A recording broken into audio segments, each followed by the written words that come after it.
नमस्कार। नई उम्मीदें, नए सपने और एक और नई शुरुआत, क्योंकि हर सुबह लेकर आती है अवसर अपार और हम आपके लिए लेकर आते हैं नया सवेरा। मैं हूं शहला निगार और मेरे साथ हैं मेरी सहयोगी संध्या। सुप्रभात शैला, सुप्रभात हमारे नया सवेरा के सभी दर्शकों को। तो नया सवेरा में आज हम आपको अपडेट करेंगे तमाम देश और दुनिया की खबरों से, साथ ही साथ प्रेस रिपोर्ट्स के जरिए आपको बताने वाले हैं कि अखबारों में कौन कौन सी खबरें सुर्खियों के साथ और कुछ हटकर प्रकाशित हैं। आर्थिक विकास की झलक भी आपको दिखाएंगे और खेल जगत में भी आपको लेकर के चलेंगे। तो आइए नया सवेरा की कर लेते हैं शुरुआत इस वक्त की सुर्खियों के साथ। पश्चिम बंगाल में भाजपा विधायक दल की बैठक आज। गृह मंत्री अमित शाह की मौजूदगी में विधायक दल के नेता का होगा चयन। कल होगा शपथ ग्रहण समारोह।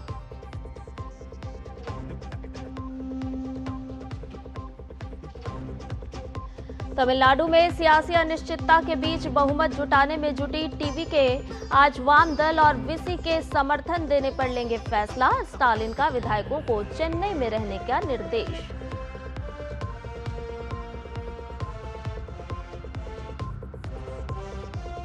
विदेश मंत्री डॉक्टर एस जयशंकर ने सूरीनाम के साथ साझेदारी को आपसी प्रगति के लिए बताया बेहद अहम। पैरामार्बो में आयोजित कार्यक्रम में सूरीनाम के विदेश मंत्री हुए शामिल।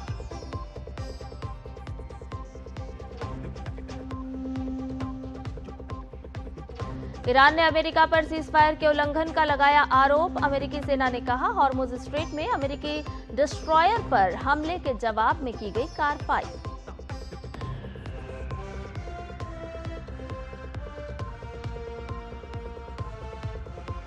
रूस और यूक्रेन के बीच 2 दिनों का युद्ध विराम लागू। विक्ट्री डे समारोह के लिए रूस ने की थी घोषणा। सीजफायर उल्लंघन पर रूस ने उचित जवाब देने की कही बात।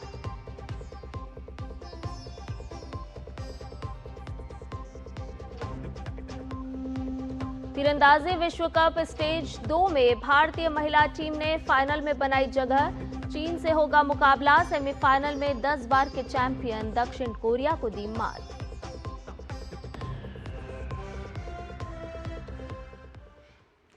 और नया सवेरा की शुरुआत करते हैं पश्चिम बंगाल की खबर के साथ। जी हां, पश्चिम बंगाल विधानसभा चुनाव में भाजपा को प्रचंड जीत मिली और उसके बाद अब सबकी जो निगाहें हैं वो राज्य के अगले मुख्यमंत्री पर टिकी हुई हैं कि पार्टी आखिर किसको ये महत्वपूर्ण जिम्मेदारी सौंपती है। संध्या, बिल्कुल शैला, सभी की निगाहें टिकी हुई है और आज इस पर पर्दा भी हटने की उम्मीद की जा रही है, क्योंकि विधायक दल के नेता के चुनाव के लिए गृह मंत्री अमित शाह कोलकाता पहुंचने वाले हैं। भाजपा ने गृह मंत्री अमित शाह को केंद्रीय पर्यवेक्षक और ओडिशा के मुख्यमंत्री मोहन चरण मांझी को सह पर्यवेक्षक नियुक्त किया है।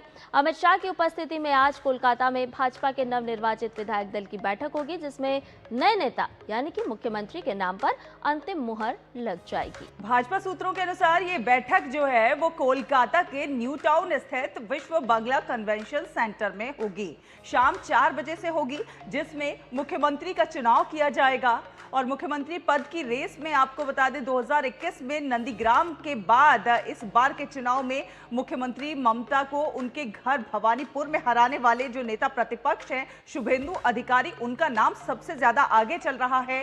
कल कवि गुरु रविंद्रनाथ टैगोर की जयंती के दिन नई सरकार के मुख्यमंत्री और मंत्रियों का शपथ ग्रहण समारोह कोलकाता के ऐतिहासिक ब्रिगेड परेड मैदान में सुबह 11 बजे से आयोजित किया जाएगा। और इस शपथ समारोह में प्रधानमंत्री नरेंद्र मोदी और अमित शाह सहित भाजपा शासित करीब 20 राज्यों के मुख्यमंत्री, कई केंद्रीय मंत्री और पार्टी के अन्य दिग्गज नेता भी मौजूद रहने वाले हैं। भाजपा विधायक दल की ये बैठक बेहद महत्वपूर्ण होगी। विश्व बांग्ला कन्वेंशन सेंटर में ये बैठक जो है आयोजित होनी है। और इससे पहले कल राज्यपाल RN रवि ने संविधान प्रदत्त शक्तियों का उपयोग करते हुए पश्चिम बंगाल विधानसभा को भंग कर दिया है और ये आदेश कल से प्रभावी भी हो गया है। बिल्कुल, कोलकाता गैजेट द्वारा प्रकाशित असाधारण अधिसूचना के अनुसार राज्यपाल ने भारतीय संविधान के अनुच्छेद 174 के खंड 2 के उपखंड B के तहत अपनी शक्तियों का प्रयोग करते हुए ये निर्णय लिया है। यह अधिसूचना संसदीय कार्य विभाग पश्चिम बंगाल सरकार द्वारा जारी की गई है। विधानसभा भंग होने का यह औपचारिक आदेश नई सरकार के गठन की प्रक्रिया का एक अनिवार्य हिस्सा है। हाल ही में संपन्न हुए विधानसभा चुनाव के बाद मुख्यमंत्री ममता बनर्जी ने इस्तीफा देने से इनकार कर दिया था और अब राज्यपाल के इस आदेश के बाद अब पुरानी विधानसभा के भंग होने के साथ ही जो नई निर्वाचित सरकार है उसके शपथ ग्रहण का रास्ता अब पूरी तरह से साफ होता हुआ नजर आ रहा है। राज्यपाल RN रवि ने आधिकारिक आदेश जारी किया है। भाजपा सरकार के गठन का रास्ता अब पश्चिम बंगाल में एक तरह से साफ हो गया है और शपथ ग्रहण समारोह की तैयारियां वहां पर तेज होती हुई नजर आ रही हैं।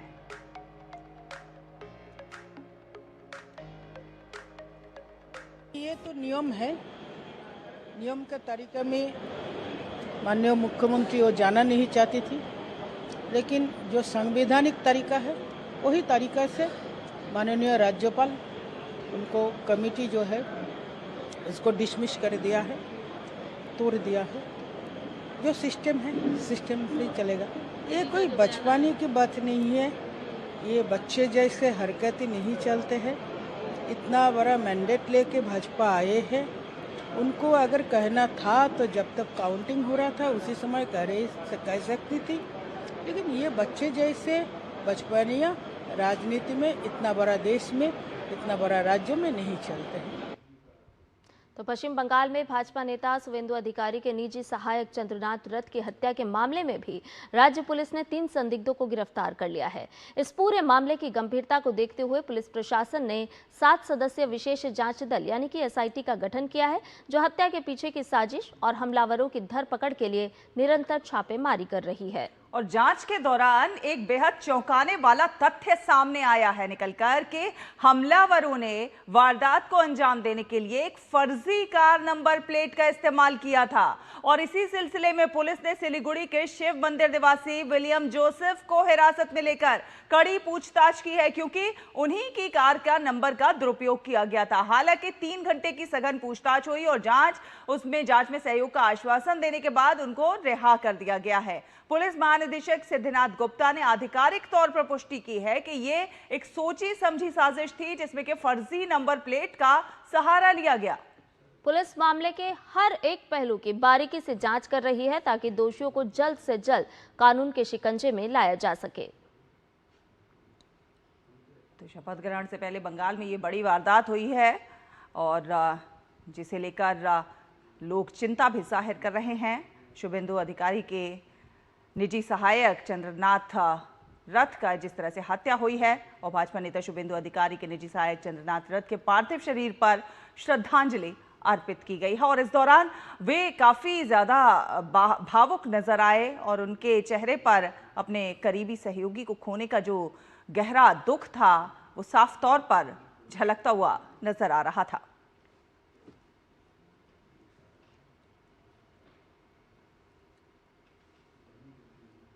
तो ये तस्वीरें निजी सहायक के अंतिम दर्शन पर भावुक हुए हैं शुभेंदु अधिकारी। ताज़ा अपडेट ले लेते हैं। हमारे संवाददाता सौरभ दत्ता कोलकाता से हमारे साथ जुड़ गए हैं, क्योंकि आज पश्चिम बंगाल में खासी सरगर्मियां नजर आने वाली है। सौरभ, सबसे पहले यही समझना चाहेंगे कि देखिए, संवैधानिक व्यवस्था की अगर हम बात करें तो सरकार गठन का रास्ता साफ हो गया है। अब ऐसे में सभी की निगाहें इस पर टिकी हुई है कि मुख्यमंत्री आखिर कौन होगा। और ऐसे में अगर आज की बात करी जाए तो आज विधायक दल की बैठक होने वाली है। खुद गृह मंत्री और पर्यवेक्षक अमित शाह मौजूद रहने वाले हैं। संध्या सायला, देखिए, इस बारे में ये ममता बनर्जी जो इस्तीफा नहीं दी है उसके लिए क्या होगा, नए सवेरा में भी हम लोगों ने इसके ऊपर चर्चा किया था। तभी कहा था कि ये महज 7 मई तक उनका सरकार की एक्सपायरी डेट है, उसके बाद अपने आप ही वो डिसॉल्व हो जाएगा। तो वही हुआ। कल गवर्नर RN रवि ने नोटिफिकेशन जारी कर दिया और ममता बनर्जी सरकार को डिसॉल्व कर दिया। हालांकि उनके जो इंडी जोट के सहायक है अखिलेश यादव, वो यहाँ पर पहुंचकर उनको कहती है कि आप हारी नहीं है। तो ये तृणमूल का अपना स्टैंड है। लेकिन बंगाल इस बार पूरे जोश से कल जो ऐतिहासिक दिन होने वाला है उसके लिए काफी उत्सुक है। जानना चाहते हैं कौन CM बनेगा, बाकी पोर्टफोलियोज किसके पास आएंगे, क्या इस बार अन्य राज्य की तरह यहाँ पर भी 2 उप मुख्यमंत्री होंगे, क्योंकि ममता बनर्जी के शासनकाल में ज्यादातर मंत्री होते नहीं थे। ममता बनर्जी खुद अपने पास बहुत सारे दफ्तर और बहुत सारे अहम दफ्तर खुद के पास रखे थे, वही मंत्री थे, बाकी सब स्टेट मिनिस्टर्स थे। तो बीजेपी भाजपा में ऐसा होता नहीं है। भाजपा में हर एक दफ्तर के लिए अलग अलग मंत्री होते हैं। एक व्यक्ति के पास ज़्यादा दफ्तर होता नहीं है।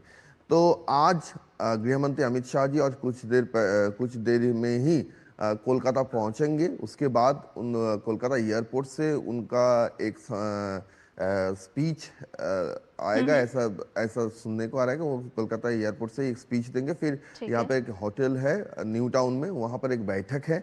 उसके बाद दोपहर में विधायकों के 207 जो विधायक है उनके साथ एक बैठक है, और उसी बैठक के बाद कौन मुख्यमंत्री बनेगा बिल्कुल बिल्कुल जिस तरह से सौरभ नेता प्रतिपक्ष जो है शुभेंदु अधिकारी, उनका नाम सबसे ज्यादा आगे चल रहा है सीएम की रेस में, लेकिन कई और नाम भी हैं जो कि सीएम की रेस में जो है आगे आ रहे हैं। तो ऐसे में ये थोड़ा सा स्थिति असमंजस की, क्योंकि एक महिला सीएम रह चुकी है, तो क्या महिला, क्योंकि कई महिलाओं के नाम भी आगे आ रहे हैं, तो ऐसे में क्या लग रहा है कि सीएम का चेहरा कौन हो सकता है?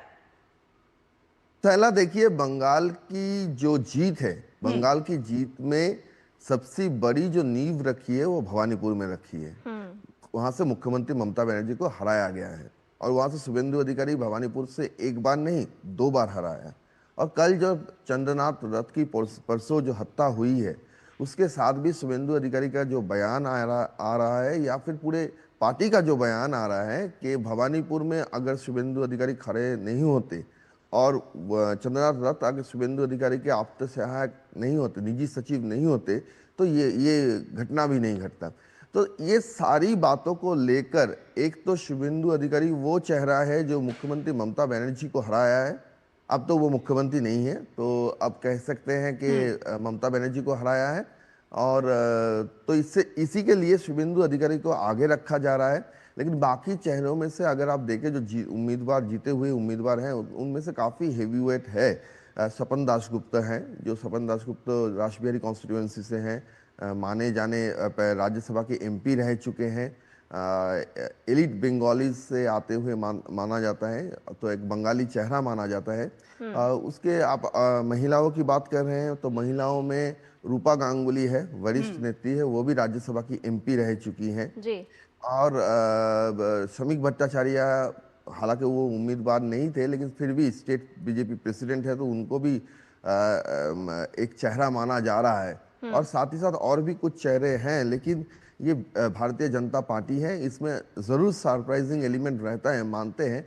लेकिन साथ ही साथ ये भी है कि बंगाल की जो स्थिति है, बंगाल की बहुत कुछ चेंज करना है, परिवर्तन करना है। जंगल राज से बंगाल को आगे लेके जाना है, बंगाल को विकास की दिशा में लेके जाना है। तो ये इसके लिए एक मजबूत नेता और एक मजबूत ऑर्गेनाइजेशन, जो इनको एडमिनिस्ट्रेशन की जानकारी हो, प्रशासन की जानकारी हो, जो इन प्रशासनों में रह चुके हैं, जो बंगाल को भली भांति जानते हैं, बंगाल के एडमिनिस्ट्रेशन को भली भांति जानते हैं, क्योंकि बंगाल का एडमिनिस्ट्रेशन का भी पॉलिटिसाइजेशन हुआ है। तो बंगाल का स्थिति कुछ अलग है। अब देखना होगा कि केंद्रीय नेतृत्व क्या सोचते हैं। और ये भी तो सही है, पहले गृह मंत्री अमित शाह आते थे, या तो वो गृह मंत्री के तौर पर आते थे, या फिर भाजपा के नेता के तौर पर आते थे। इस बार पहली बार गृह मंत्री अमित शाह बंगाल में आ रहे हैं। भाजपा का मुख्यमंत्री कौन होगा बंगाल में, उसके ऑब्जर्वर के हिसाब से जी, ये भी पहली बार है। तो बहुत सारे बिंदु हैं, तो वो सारी बिंदु को ध्यान में रखे हुए, और फिर बोल रहा हूँ, ये भारतीय जनता पार्टी है, तो इसके लिए देखना पड़ेगा। दोपहर और कुछ ही देर की बात है, शाम तक इंतजार करना पड़ेगा कि कौन होता है। बिल्कुल सौरभ, यानी कि अगर देखें तो आज जो है राजनीतिक सरगर्मियां काफी तेज रहने वाली है। ऐसे में अगर हम शुभेंदु अधिकारी के जो निजी सहायक चंद्रनाथ रथ की हत्या हुई है उस पर बात करें, तो ये जो जांच चल रही है, ये कहां तक पहुंची है और किस दिशा में आगे बढ़ती हुई नजर आ रही है? देखिए, ये रात तक जो तथ्य मालूम हुआ है, उससे साफ तरीके से ये तो पता चलता है कि जैसे 50 सेकंड के अंदर पूरे घटना को, पूरे जो साजिश था उसको अंजाम दिया गया है। ये कोई पेशावर खूनी का काम है, ऐसा ही माना जा रहा है। और जिनको हम सुपारी किलर कहते हैं, कॉन्ट्रैक्ट दिया गया था, कॉन्ट्रैक्ट किलर कहते हैं।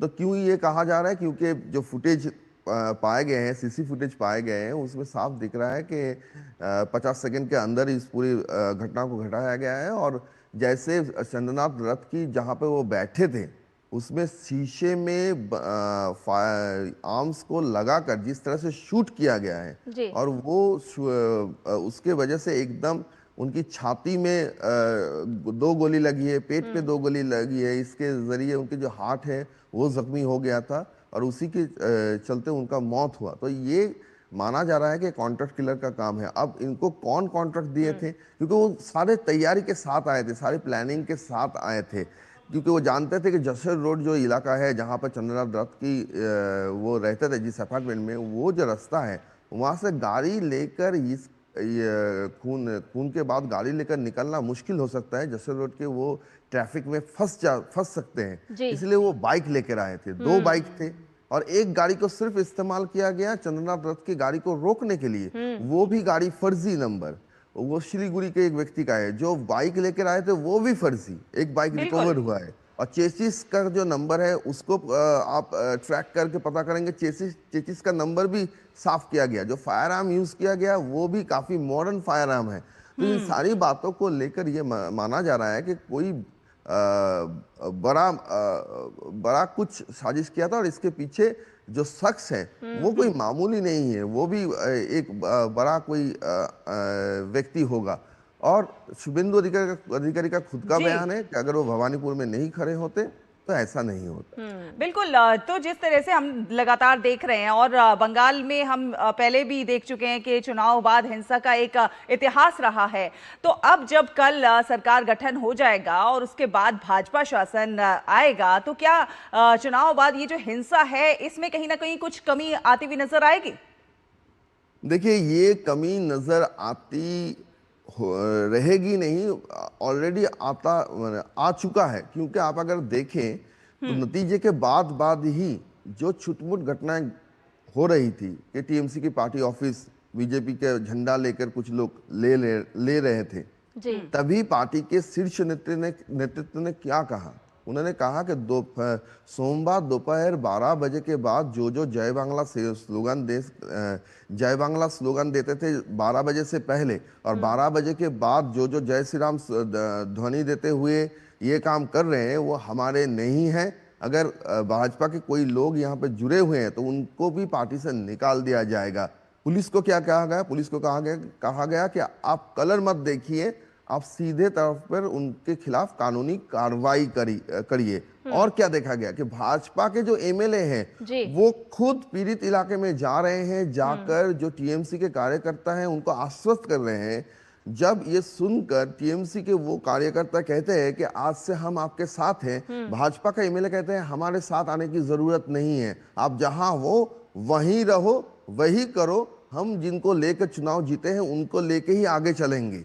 तो ये तो सबसे बड़ा बदलाव है, क्योंकि हमने तो देखा है कि 2011, 2016, 2021 में जो क्रिमिनल्स थे, जो लेफ्ट करते थे और क्रिमिनल्स थे, उनको सबको तृणमूल बनाया गया, पूरा कैडर ही जो है शिफ्ट हो गया था। तो वही बात है ना, पूरा कैडर शिफ्ट हो गया था। यहाँ पर नहीं है, यहाँ पर साफ तरीके से कहा गया है कि अगले 1 महीने किसी को भाजपा में आने की जरूरत नहीं है। कोई एमपी एमएलए अगर किसी के हाथ में झंडा थमाते भी हैं तो उसको भी भाजपा स्वीकृति नहीं देगी। ये खुद स्टेट बीजेपी के प्रेसिडेंट ने कहा है, समीक भट्टाचार्य ने कहा गया है कि उनके पास बाकी लीडरों के पास काफी सारे फोन आ रहे हैं लेकिन दरवाजा खुला नहीं है। तो ये कब देखने को मिला है? हम तो 2016, 2011, 2021 में यही देखते आए हैं कि ऐसी चुनाव के बाद हिंसा होती है और पुलिस अपना फोन स्विच ऑफ करके रखती है। बिल्कुल सौरभ, कुल मिला के देखें कि बदलाव की बयार है पश्चिम बंगाल में। बहुत बहुत शुक्रिया सौरभ तमाम जानकारी हमसे साझा करने के लिए। और इसी के साथ फिलहाल एक छोटा सा ब्रेक, आप बने रहिए डीडी न्यूज के साथ। सिप सिप जीरा सिप जीरा सिप, MDH का जलजीरा जीरा सिप, जीरा सिप जीरा सिप, प्यास बुझाए ठंडक लाए सबको भाए जीरा सिप, MDH का जलजीरा जीरा सिप। जीरा सिप, असली रिफ्रेशिंग, असली स्वाद, असली मजा। MDH। मेरी पसंद, मेरी पसंद, मेरी पसंद। मेरी पसंद। हमारी पसंद। हम सबकी पसंद। मजबूत देश का मजबूत सरिया हो गया स्टील। मास्टर जी नमस्ते। 2 ड्रेसेस बनानी है, ठीक है? ऐसा कुछ, एक में पॉप स्लीव्स रखना है डोरी के साथ और दूसरी में ना सलवार पे मस्त साइड प्लीट्स कर देना। शर्ट को एकदम शॉर्ट लेंथ रखना क्रॉस प्रिंटेक्स के साथ और दुपट्टे पे ना स्कैलप्स से मस्त सी फैंसी लेस कर देना। लेकिन मास्टर जी 4 दिन में पार्टी है, बन जाएगी ना पक्का? हो जाएगा। कैसे? Just looking like a wow. Fashion changes हमेशा, उषा हमेशा। और ब्रेक के बाद नया सवेरा में आपका एक बार फिर से स्वागत है। आइए खबरों में बढ़ते हैं आगे। असम विधानसभा चुनाव में भारतीय जनता पार्टी के नेतृत्व वाले एनडीए गठबंधन की शानदार जीत के बाद अब नई सरकार के गठन की तैयारियां पूरी हो चुकी है। और राज्य भाजपा अध्यक्ष दिलीप सैकिया ने गुवाहाटी में मीडिया को जानकारी देते हुए बताया कि नई सरकार का शपथ ग्रहण समारोह 12 मई को आयोजित होगा।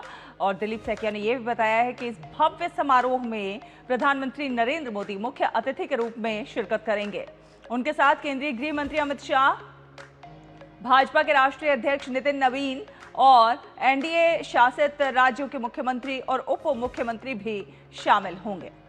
यह आयोजन असम की नई राजनीतिक पारी के आगाज का गवाह बनेगा।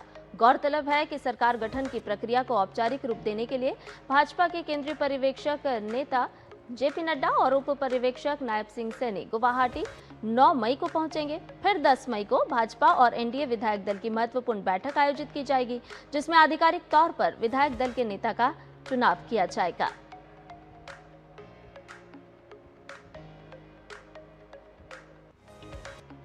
वोट टेकिंग सेरेमनी 12 मई को होगा, 11 बजे होगा। मुख्य अतिथि के रूप में आदरणीय प्रधानमंत्री उपस्थित रहेंगे।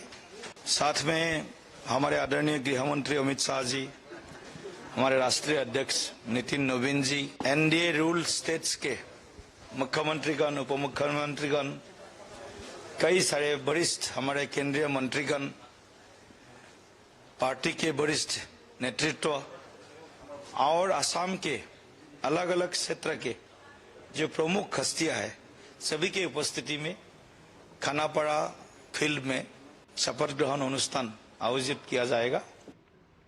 और वहीं तमिलनाडु विधानसभा चुनाव के बाद राज्य की राजनीति जो है वो बेहद ही रोमांचक और अनिश्चित दौर में पहुंच गई है, जहां किसी भी पार्टी को स्पष्ट तौर पर बहुमत नहीं मिला है। और बहुमत नहीं मिलने से सरकार गठन को लेकर जोड़ तोड़ और राजनीतिक चर्चाएं और ज्यादा तेज हो गई हैं। तमिलगा बेट्री कशगम यानी टीवी के सबसे बड़ी पार्टी बनकर उभरी है और पार्टी प्रमुख विजय सरकार बनाने की कवायद में भी जुटे हुए नजर आ रहे हैं।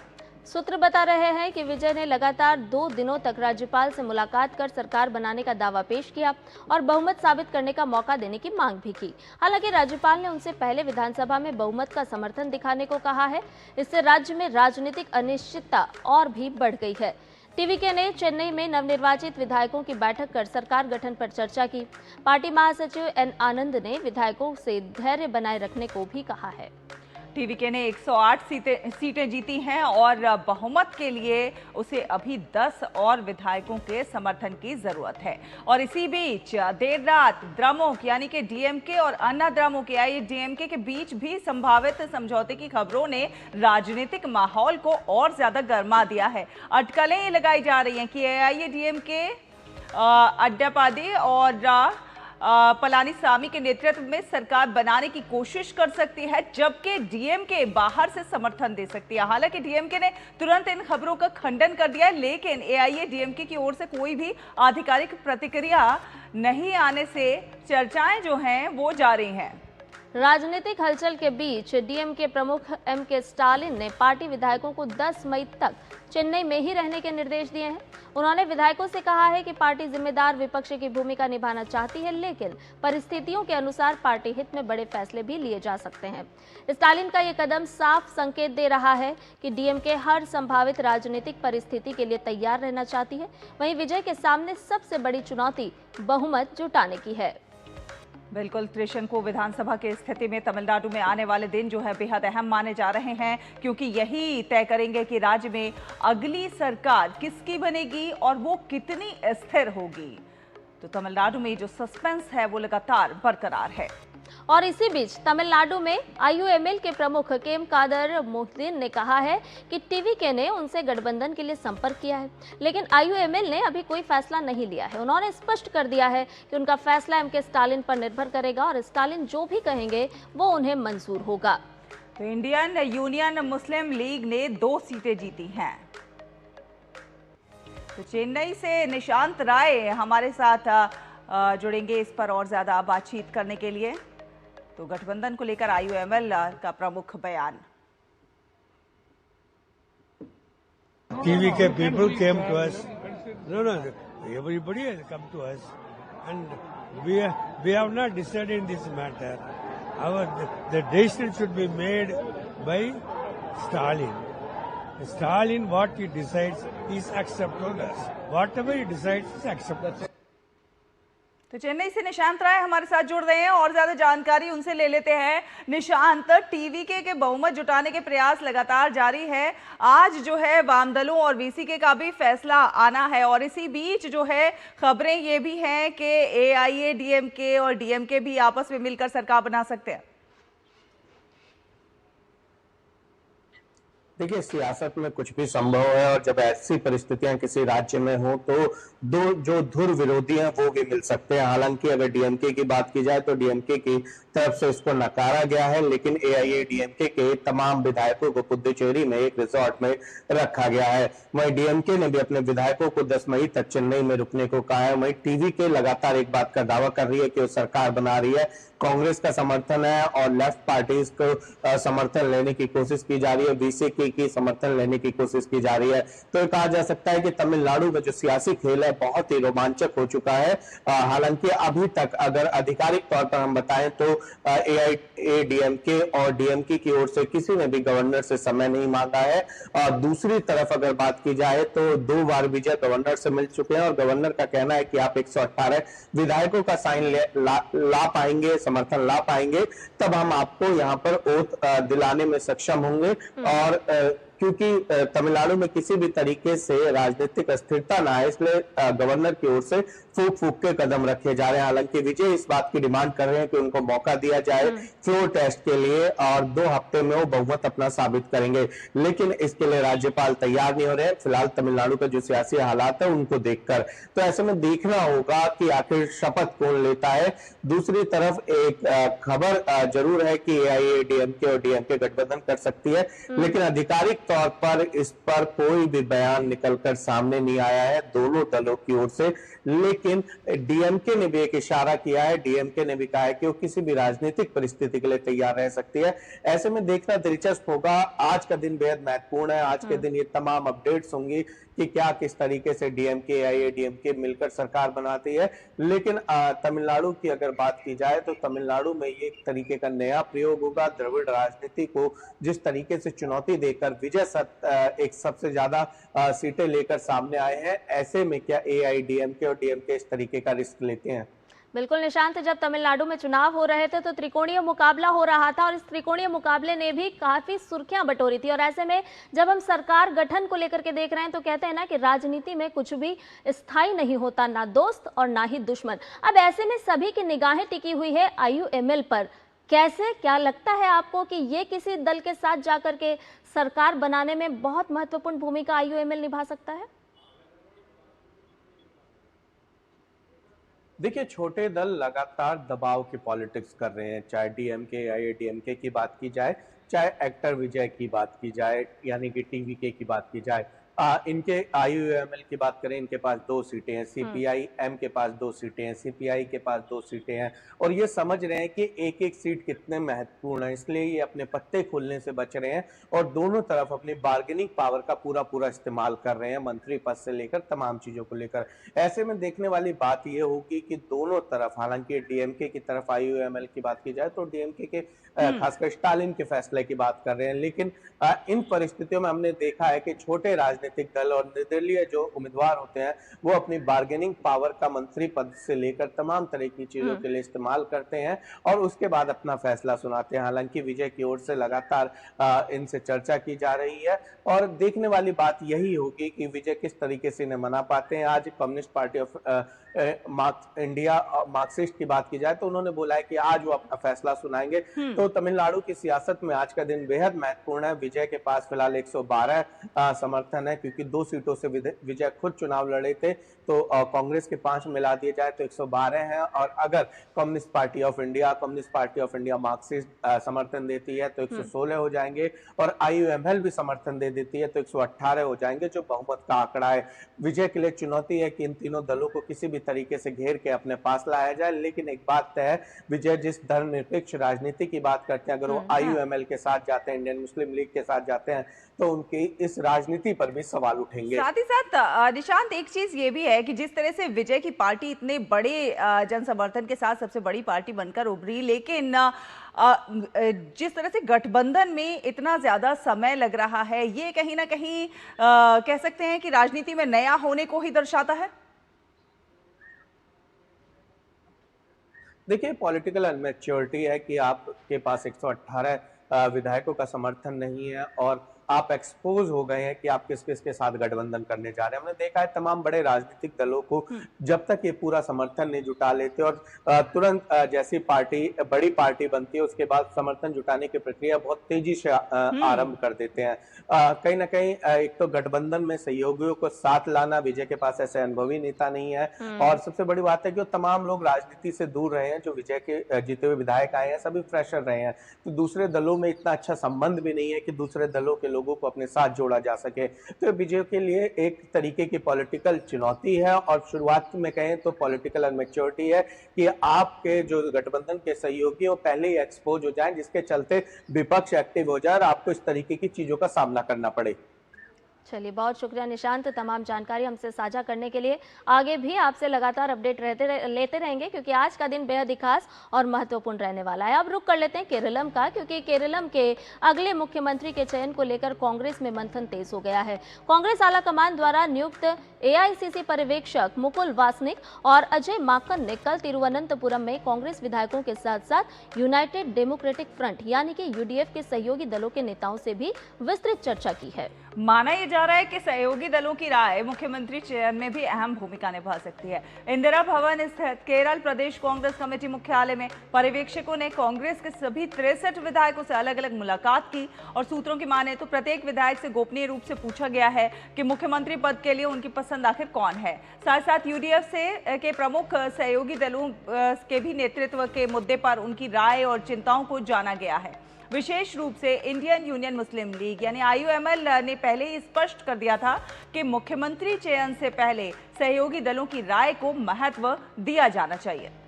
राजनीतिक विश्लेषकों का मानना है कि कांग्रेस नेतृत्व UDF के भीतर सहमति बनाकर ही अंतिम फैसला लेना चाहता है। मुख्यमंत्री पद की दौड़ मुख्य रूप से VD सतीशन, रमेश चेन्निथला और KC वेणुगोपाल के बीच मानी जा रही है। सतीशन समर्थकों का दावा है कि उन्हें कम से कम 35 विधायकों का समर्थन प्राप्त है, जबकि चेन्निथला खेमे का कहना है कि वरिष्ठतम और प्रशासनिक अनुभव के आधार पर उन्हें मौका मिलना चाहिए। तो वहीं वेणुगोपाल समर्थकों का दावा है कि अधिकांश विधायक उनके पक्ष में हैं, और इसी बीच VD सतीशन के समर्थकों ने उन्हें अगला मुख्यमंत्री बताकर बैनर, कटआउट और पोस्टर भी लगा दिए। कोझिकोड, एर्नाकुलम, कोट्टायम और इडुक्की जिलों में सतीशन के समर्थन में रैलियां और प्रदर्शन भी देखने को मिल रहे हैं। हालांकि अंतिम फैसला पर्यवेक्षकों की रिपोर्ट के बाद दिल्ली में कांग्रेस अध्यक्ष मल्लिकार्जुन खड़गे, राहुल गांधी और जरूरत पड़ने पर सोनिया गांधी के साथ चर्चा के बाद ही लिया जाएगा। उल्लेखनीय यहां पर यह भी है कि कांग्रेस नेतृत्व वाले UDF ने केरलम विधानसभा चुनाव में 140 में से 102 सीटें जीतकर स्पष्ट बहुमत हासिल किया है। और बांग्लादेश की खबर का रुख कर लेते हैं। बांग्लादेश में खसरे का प्रकोप जो है बहुत तेजी से वहां पर फैलता हुआ नजर आ रहा है। पिछले 24 घंटों की बात की जाए तो 7 और बच्चों की मौत हो गई है। संध्या, बिल्कुल, और ऐसे में स्वास्थ्य अधिकारी भी लगातार तत्परता दिखा रहे हैं। स्वास्थ्य अधिकारियों का कहना है कि खसरे या फिर उसके लक्षणों वाले बच्चों की कुल मौतें अब तक 324 हो चुकी है, और पिछले 52 दिन की अगर हम बात करें तो 1000 से ज़्यादा बच्चे अस्पताल में भर्ती हुए और 373 नए मामले भी सामने आए। तो बांग्लादेश में खसरे की जांच के लिए जरूरी टेस्टिंग किट की कमी हो गई है। लैब्स में रोजाना केवल लगभग 100 सैंपल की जांच हो सकती है। टेस्टिंग किट की कमी यूनिसेफ और WHO की वैक्सीन आपूर्ति में रुकावट और टीकाकरण में गिरावट के कारण आई है। बांग्लादेश ने 2025 में वैक्सीन खरीद की प्रक्रिया बदल दी, जिससे आपूर्ति में देरी हुई और बच्चों का रोग प्रतिरोधक क्षमता जो है वो कमजोर हुई है और इससे जो मौजूदा प्रकोप है और भी ज्यादा बढ़ गया है। हालांकि अब नई वैक्सीन की खेप ढाका पहुंच गई है और WHO अगले सप्ताह अतिरिक्त टेस्टिंग किट भेजने की उम्मीद भी कर रहा है। तो बांग्लादेश में ये खसरे का जो प्रकोप है वो काफी ज्यादा चिंताजनक है। वैक्सीन खरीद प्रक्रिया के बदलने से ये पूरी कमी आती हुई नजर आई है, जिससे कहीं ना कहीं बच्चों की रोग प्रतिरोधक क्षमता बहुत ज्यादा। और ढाका से नवल संघ परमार जुड़ रहे हैं हमारे साथ। नवल, जिस तरह की तस्वीरें सामने आ रही हैं, जिस तरह की खबरें सामने आ रही हैं बांग्लादेश से खसरे को लेकर, काफी ज्यादा चिंताजनक है, क्योंकि इतनी बड़ी संख्या में बच्चों को खसरा फैलने ये अपने आप में जो है सोचने वाली बात है। जी बिल्कुल, देखा जाए तो अभी जिस बच्चों को खसरा के सिम्टम डेवलप हुए हैं और जिनका पॉजिटिव आया है खसरा का केसेस, वो ज्यादातर बच्चे 1 साल से कम आयु के हैं। और बताया जा रहा है कि जो interim government, Yunus led interim government था, उसके दौरान बजटरी एलोकेशन था, वैक्सीनेशन परचेस के लिए बजट एलोकेशन था। इंटरिम गवर्नमेंट ने वैक्सीन परचेस नहीं किया। और बताया गया है कि यूनिसेफ का जो स्टैंडर्ड, जो उनका जो रिकमेंडेड वेंडर्स है, उनसे और उस प्रोसेस को फॉलो न करते हुए ओपन टेंडरिंग करके खसरा और मिसल्स रूबेला का जो वैक्सीन खरीदेंगे, ऐसा बहाना बताया गया। लेकिन यूनुस एडमिनिस्ट्रेशन ने वैक्सीन खरीदा नहीं, उसके चलते जो बच्चों को वैक्सीनेशन प्रोग्राम है वो प्रोग्राम कंप्लीट नहीं हो पाया और उसकी वजह से ये बांग्लादेश में आपदा जो है वो आ पड़ी है। और उसको लेके अभी देखा जाए तो 45,000 से ज्यादा बच्चे जो है उसको खसरा के सिम्टम डेवलप हुए थे, उसमें से 31,000 बच्चों को हॉस्पिटलाइजेशन का जरूरत पड़ा। वो बहुत बड़ी तादाद है और उसमें काफी बच्चों को बताया जा रहा है 380 के आसपास जो है रिपोर्टेड डेथ है, उसमें से कंफर्म खसरा डेथ जो ऑफिशियल टेस्ट केस से कम बताया जा रहा है, लेकिन उससे भी ज्यादा हो सकता है कि बच्चों को खसरा की वजह से मौतें हुई है। तो ये बहुत चिंताजनक विषय है और ये गवर्नमेंट, जो भी लोग सत्ता में है, उनकी एक गलती की वजह से और उनका निजी स्वार्थ हो या गलती हो, जो भी हो, लेकिन उसकी वजह से आम जनता को, कितने माँ बाप है जिन्होंने अपने बच्चे को गंवाया है। तो ये एक बड़ी जो है मुसीबत बांग्लादेश के ऊपर है और आने वाले समय में अभी भी टेस्टिंग किट्स की कमी है। वैक्सीनेशन अभी भी करेंगे तो भी उसका इफेक्ट आने में, वैक्सीनेशन प्रोग्राम जो चलता है उसमें एक बार ब्रेक आ जाता है, जो उसका कंटिन्यूटी टूट जाता है, तो उसकी वजह से उसका प्रभाव जो है काफी बढ़ जाता है। तो इम्यूनिटी वापस बच्चों में आने में टाइम लग सकता है। तो खसरा के रिलेटेड प्रॉब्लम है, ओवर द नाइट सॉल्व होने की पॉसिबिलिटी कम दिखाई जा रही है एक्सपर्ट के द्वारा। तो देखा जाए तो एक बड़ी मुसीबत जो है इंटरिम गवर्नमेंट की गलती की वजह से या निजी स्वार्थ की वजह से बांग्लादेश अभी भुगत रहा है। बिल्कुल, नवल संघ, जिस तरह के आंकड़े सामने आ रहे हैं वो चिंता को भी बढ़ा रहे हैं और इसके साथ साथ अगर हम समझें तो कुल मिलाकर बच्चों की जान पर मंडरा रहा है खसरे का खतरा। बहुत बहुत शुक्रिया नवल संघ, तमाम जानकारी इस वक्त हमसे साझा करने के लिए। और आगे बढ़ेंगे, बात करेंगे ईरान और अमेरिका के बीच के तनाव की, जो कि एक बार फिर से खतरनाक मोड़ पर पहुंच गया है। युद्ध विराम के बाद भी दोनों देशों के बीच सबसे गंभीर सैन्य टकराव देखने को मिला है।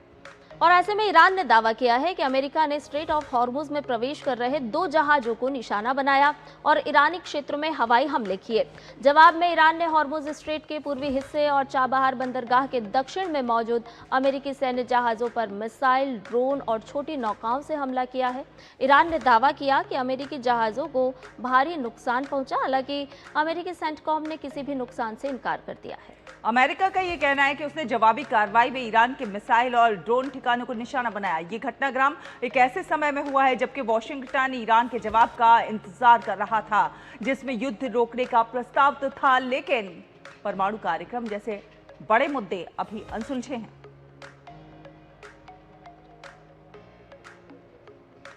और ताज़ा जानकारी ले लेते हैं, हमारे संवाददाता अखिलेश सुमन इस पूरी खबर पर हमारे साथ जुड़ गए हैं। अखिलेश, तमाम सारे मुद्दे हैं जो अनसुलझे हैं। सवाल यहीं पर खड़ा हो रहा है कि एक तरफ शांति की इच्छा व्यक्त की जा रही है, लेकिन दूसरी तरफ हमले भी लगातार जारी हैं।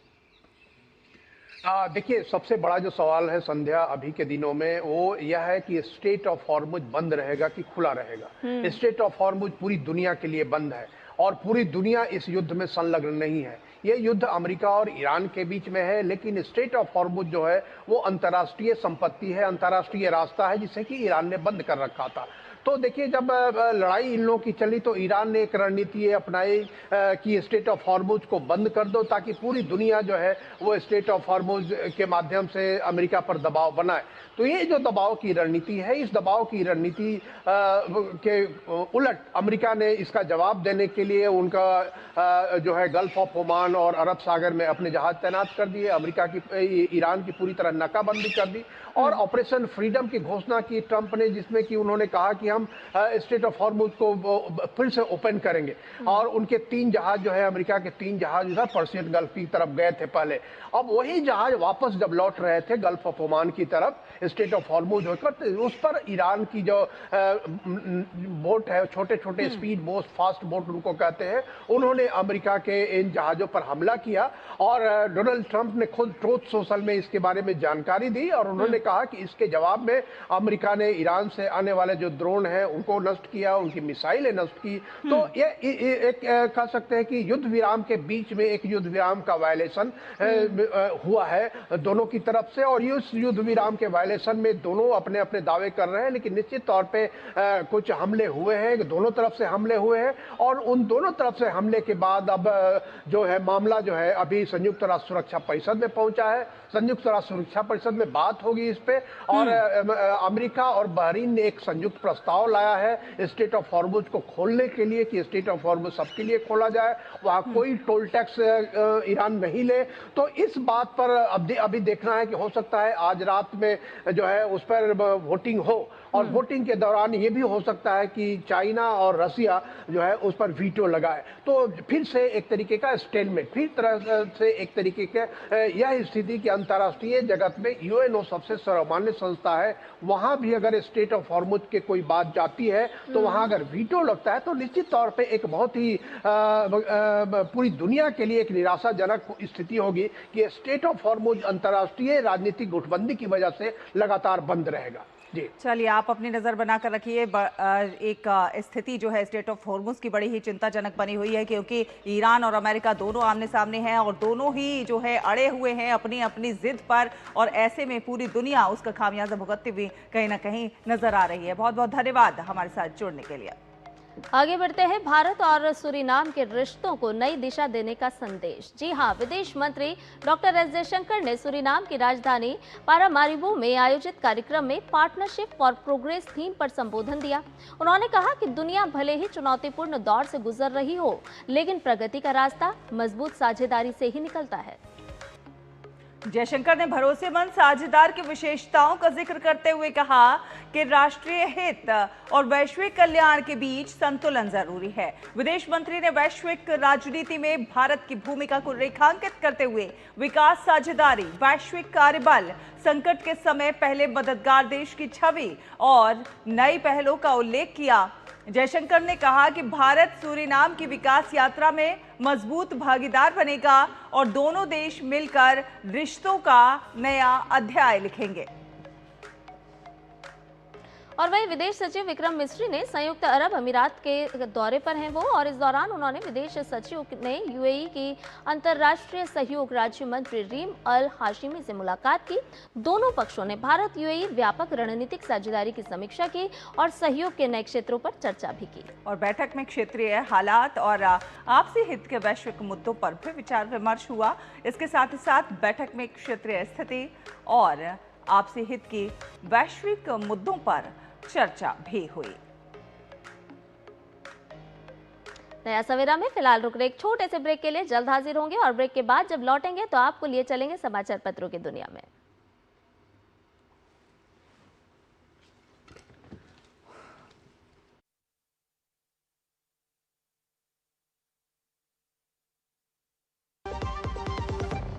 चमकी चाट से क्या बना है? आलू चाट या फ्रूट चाट, स्वाद बनाए चमकी चाट। स्वादिष्ट पकोड़े और बरसात, हर चमकी चाट है इसकी जान। चमकी चाट है इसकी जान, हर जुबां पे ये छाया।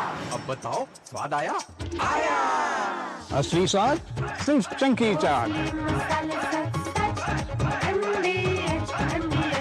जब धरती चीर कर निकलता है लोहे का पत्थर और मिलता है मोंगिया के जोश से, फिर तपता है, पिघलता है और बनता है फौलाद। अब होता है सरिया सारी खूबियों के साथ। मोंगिया स्टील, मजबूत देश का मजबूत सरिया। मास्टर जी नमस्ते, 2 ड्रेसेस बनानी है, ठीक है? ऐसा कुछ, एक में पॉप्सीज रखना डोरी के साथ और दूसरी में ना सलवार पे मस्त साइड प्लीट्स कर देना।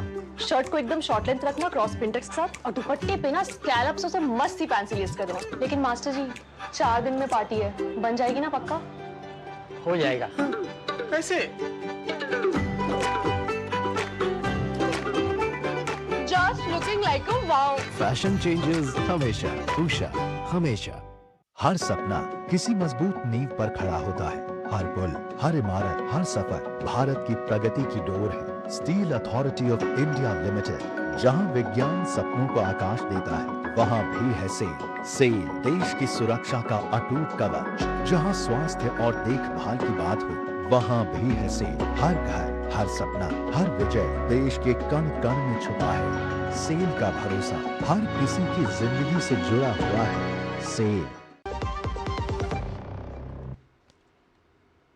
ब्रेक के बाद नया सवेरा में आपका एक बार फिर से स्वागत है और आइए प्रेस रिपोर्ट्स के जरिए आपको दिखाते हैं कुछ दिलचस्प खबरें।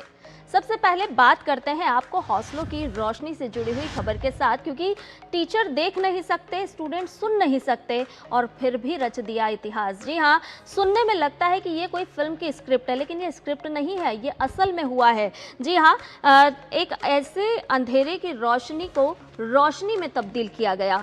ये दास्तां है सारा मोइन की, जिन्होंने अपनी खामोशी और धुंधली दुनिया से निकलकर आईएससी की परीक्षा में 98% हासिल किए और शहर को भी हैरान कर दिया। और आप और हम भी हैरान ही हो रहे हैं ये सुनकर। आज स्कूल में टीचर्स और बाकी बच्चे सारा को बड़े ही प्यार से अपनी हेलन केलर बताते हैं। आपको बताएं कि कैसे एक ब्लाइंड टीचर ने अपनी हेलन केलर को स्कूल का टॉपर बनाने का काम कर दिया। इसमें स्कूल का साथ मिला इस विद्यार्थी को और तकनीक जिसने पंख लगाने का काम किया।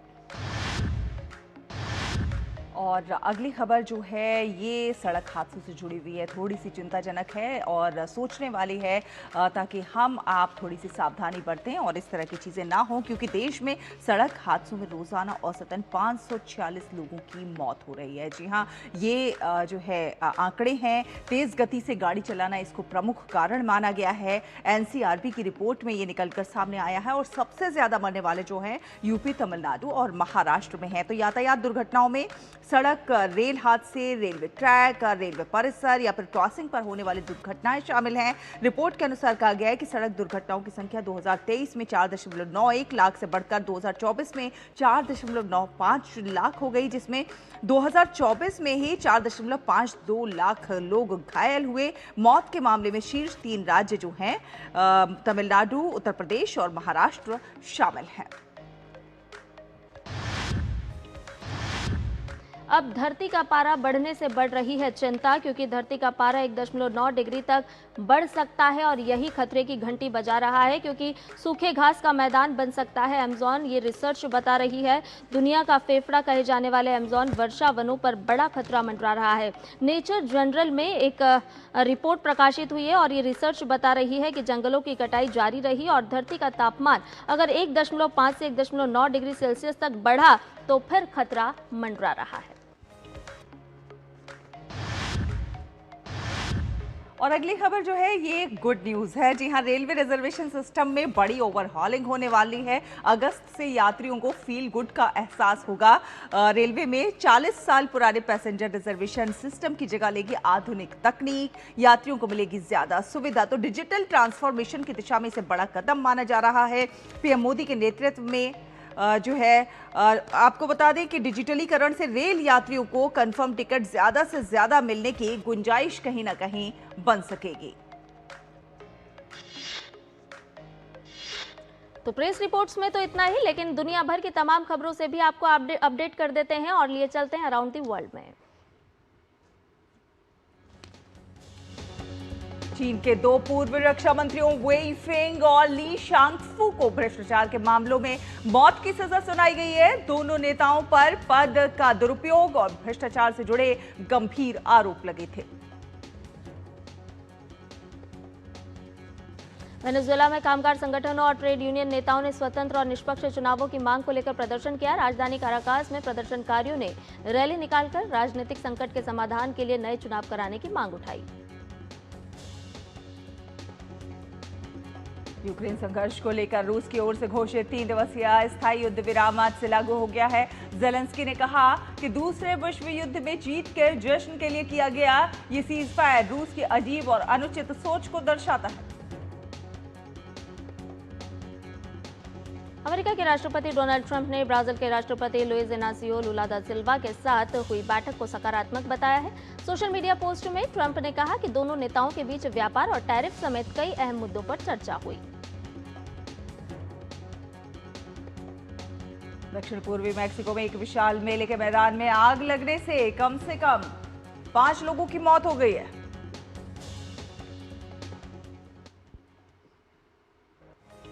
और आइए अब देख लेते हैं एक दिन एक उत्सव में आज आपके लिए क्या है खास।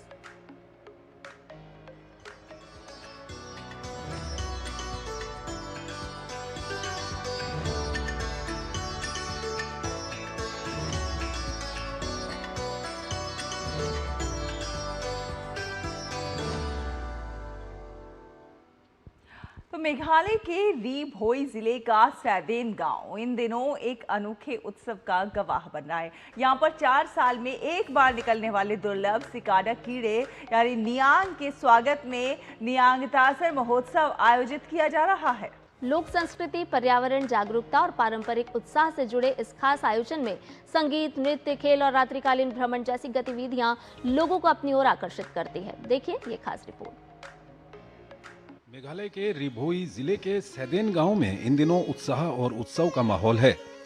मौका है नियांगतासार महोत्सव का, जो हर 4 साल में आयोजित किया जाता है।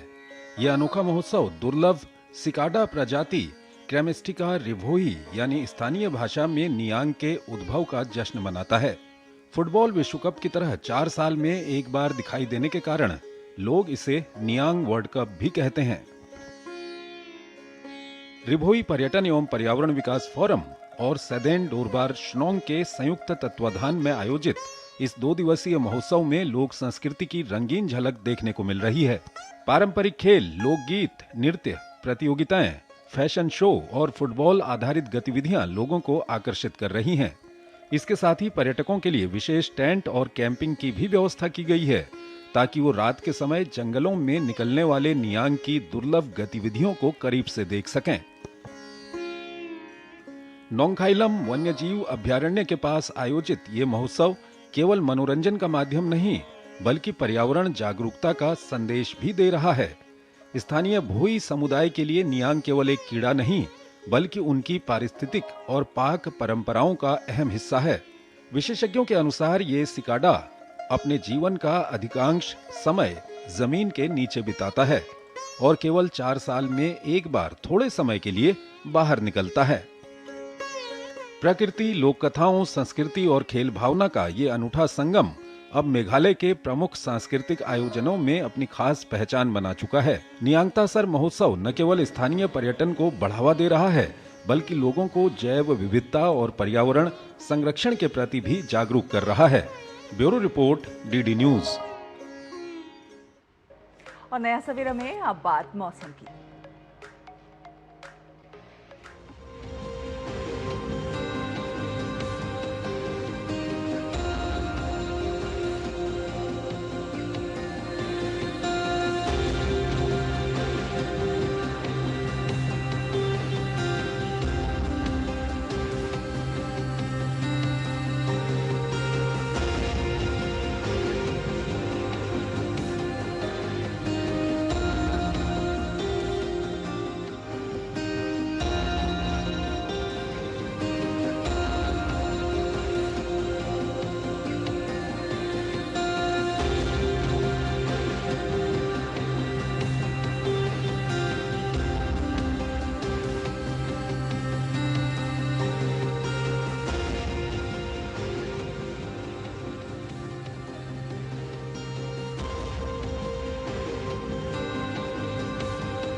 और नया सवेरा में अब वक्त हो चला है आप सभी से विदा लेने का, लेकिन जाने के साथ साथ आपको छोड़े जाएंगे कुछ खास झलकियों के साथ।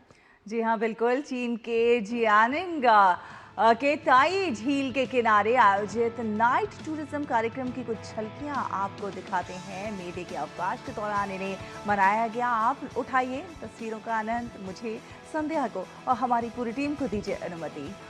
नमस्कार।